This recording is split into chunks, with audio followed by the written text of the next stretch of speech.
Hi అండి, welcome to అతిరేటి రుచులు. ఇవాళ టమాటా రసం ఎలా తయారు చేసుకోవాలో చూపించబోతున్నాను.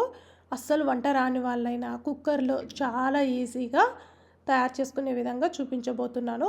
ఒక్కసారి ఇలా ట్రై చేశారంటే మళ్ళీ మళ్ళీ ఇలానే ట్రై చేస్తారు, అంత టేస్టీగా ఉంటుంది. ముందుగా కుక్కర్లోకి 5 మీడియం సైజు టమాటాలు 4 ముక్కలుగా కట్ చేసుకొని తీసుకోవాలి. తర్వాత ఇందులోకి కొంచెం చింతపండు తీసుకోవాలి.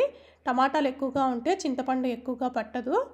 తర్వాత ఇందులోకి రుచికి తగినంత కల్లుప్పు వేసుకొని 1 గ్లాస్ వాటర్ వేసుకొని స్టవ్ ఆన్ చేసుకొని కుక్కర్ పెట్టేసుకొని మూత పెట్టి 4 విజిల్స్ వేపించుకుందాం. చూడండి, ఇప్పుడు విజిల్స్ వచ్చేసాయి కదా. ఇలా విజిల్స్ వచ్చిన తర్వాత స్టవ్ ఆఫ్ చేసుకొని ప్రెషర్ పోయేంత వరకు పక్కన పెట్టేసుకుందాం. ఇప్పుడు పూర్తిగా ప్రెషర్ పోయిన తర్వాత మూత తీసి చూడండి, టమాటాలు అయితే మెత్తగా ఉడికిపోయాయి. దీన్ని ఇలా పప్పు గుత్తితోటి మెత్తగా మెదిపేసుకుందాం. ఇలా మెదిపేసుకున్న తర్వాత రసం క్వాంటిటీకి తగ్గట్టుగా వాటర్ యాడ్ చేసుకుందాం. నేను ఇక్కడ 1 గ్లాస్ వాటర్ యాడ్ చేస్తున్నాను. ఇలా యాడ్ చేసుకున్న తర్వాత ఒక బౌల్లోకి ఈ టమాటాల పిప్పి అది ఉంటుంది కదా, తగులుతూ ఉంటే అంత బాగోదు. ఇలా పిప్పిని మొత్తం చేతిని అడ్డు పెట్టుకొని ఇలా తీసేసుకుంటూ రసాన్ని మొత్తము బౌల్లోకి వంచేసుకోవాలి. ఇలా వంచుకొని పక్కకు పెట్టేసుకుందాం. ఇప్పుడు ఈ రసంలోకి పోపును రెడీ చేసుకుందాము. స్టవ్ ఆన్ చేసుకొని ప్యాన్ పెట్టుకొని ఇందులోకి 1 టేబుల్ స్పూన్ దాకా ఆయిల్ వేసుకోవాలి.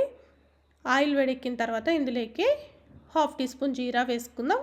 అలాగే ఫ్లేవర్ కోసం కొంచెం రాతిపూత వేస్తున్నాను.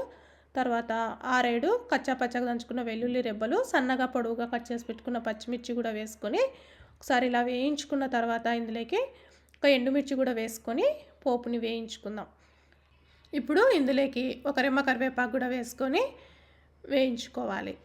నేను ఇందులోకి ఇంగువ యాడ్ చేయలేదు, మీకు నచ్చితే యాడ్ చేసుకోండి. ఇప్పుడు రసంలోకి మనం వేయించుకున్న పోపుని వేసేసుకుందాం. ఇలా వేసుకున్న తర్వాత ఇందులోకి 1/2 టీ స్పూన్ కన్నా కొంచెం తక్కువగా పసుపు వేసుకుందాము.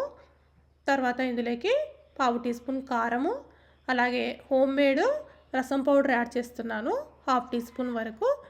మీకు ఒకవేళ హోమ్ మేడ్ది లేదనుకుంటే మీ దగ్గర ఏది అవైలబుల్ ఉంటే అది వేసుకోండి. తర్వాత ఇలా రసాన్ని ఒక పొంగు వచ్చేంత వరకు మసలించుకోవాలి. నాకు ఇక్కడ సాల్ట్ సరిపోలేదు కాబట్టి మరి కొంచెం యాడ్ చేస్తున్నాను.